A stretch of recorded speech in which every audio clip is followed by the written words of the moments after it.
Assalamualaikum warahmatullahi wabarakatuh. Saya Rio Ferdinand Simarmata, NPM 105 akan melakukan analisis terkait LQ, Tifser, dan tipologi klasen. Yang pertama saya akan melakukan analisis terkait LQ Kabupaten Purworejo, Provinsi Jawa Tengah.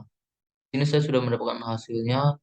Dapat kita ketahui bahwa LQ yang lebih dari satu artinya sektor tersebut memiliki keunggulan komparatif dan memberikan kontribusi terhadap nilai PDRB daerahnya.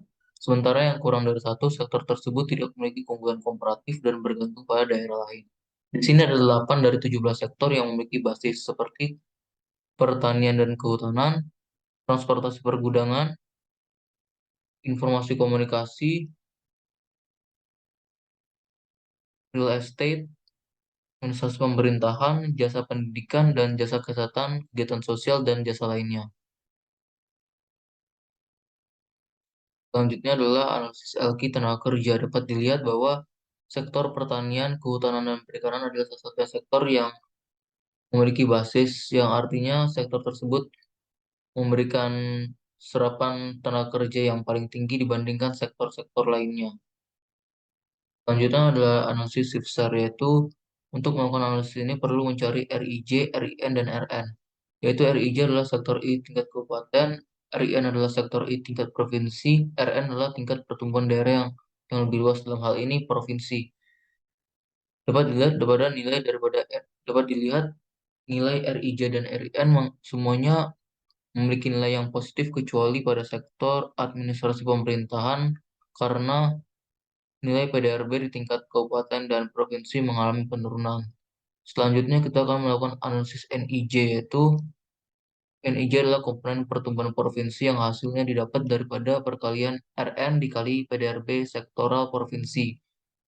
Dapat dilihat nilai dari komponen pertumbuhan provinsi memiliki nilai yang positif secara keseluruhan, yang berpengaruh terhadap laju pertumbuhan sektor kabupaten.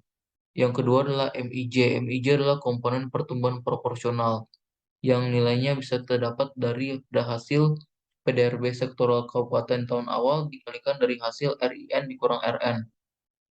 Dapat kita lihat komponen pertumbuhan proporsional angka positif menunjukkan adanya pertumbuhan keunggulan proporsional dan yang negatif adalah sebaliknya.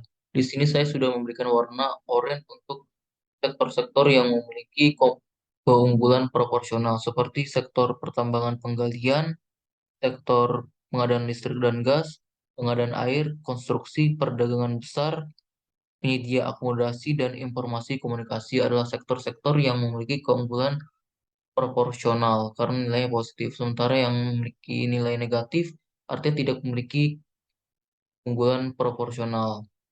Selanjutnya adalah CIJ, yaitu komponen keunggulan kompetitif yang hasilnya didapat dari RIJ dikurang RIN, lalu hasilnya dikalikan dengan PDRB sektoral kabupaten di tahun awal. Di sini saya sudah memberikan warna orange juga untuk sektor-sektor yang memiliki keunggulan kompetitif seperti sektor pertambangan penggalian, industri pengolahan, konstruksi, perdagangan besar, real estate, jasa keuangan, jasa pendidikan, jasa kesehatan, dan jasa lainnya adalah sektor-sektor yang memiliki keunggulan negatif, keunggulan kompetitif yang positif. Sementara yang nilai negatif tidak memiliki keunggulan kompetitif. Selanjutnya adalah DIJ, yaitu pergeseran bersih. Dapat dilihat bahwa semua pergeseran bersih di semua sektor memiliki nilai positif, yang artinya analisis SIFSAR dari tahun 2020 sampai 2021 mengalami peningkatan nilai pertumbuhan ekonomi karena semuanya nilai DIJ-nya semuanya positif. Baik, selanjutnya adalah analisis tipologi klasen, yaitu membandingkan rata-rata pertumbuhan dan rata-rata distribusi di tingkat Kabupaten Purworejo dengan rata-rata pertumbuhan dan rata-rata distribusi di tingkat Provinsi Jawa Tengah.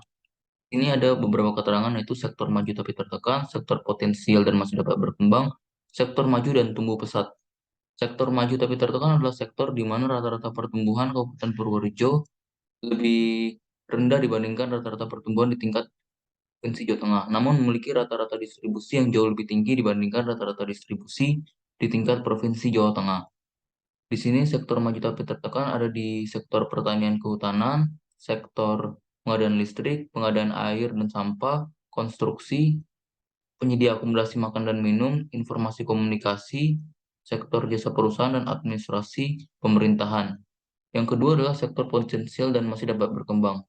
Sektor potensial dan masih dapat berkembang adalah sektor di mana rata-rata pertumbuhan di tingkat kabupaten lebih tinggi dibandingkan rata-rata pertumbuhan di tingkat provinsi Jawa Tengah, namun memiliki rata-rata distribusi yang jauh lebih rendah dibandingkan rata-rata distribusi di tingkat provinsi. Ini sektor potensial dan masih dapat berkembang ada di sektor pertambangan dan penggalian, industri pengolahan, perdagangan eceran besar dan reparasi mobil sepeda motor, transportasi pergudangan, sektor jasa keuangan, dan jasa lainnya. Yang ketiga adalah sektor maju dan tumbuh pesat. Sektor maju dan tumbuh pesat adalah di mana rata-rata pertumbuhan dan rata-rata distribusi Kabupaten Purworejo jauh lebih tinggi dibandingkan Provinsi Jawa Tengah. Di sini sektor sektor yang maju dan tumbuh pesat ada di sektor real estate, jasa pendidikan, dan jasa kesehatan.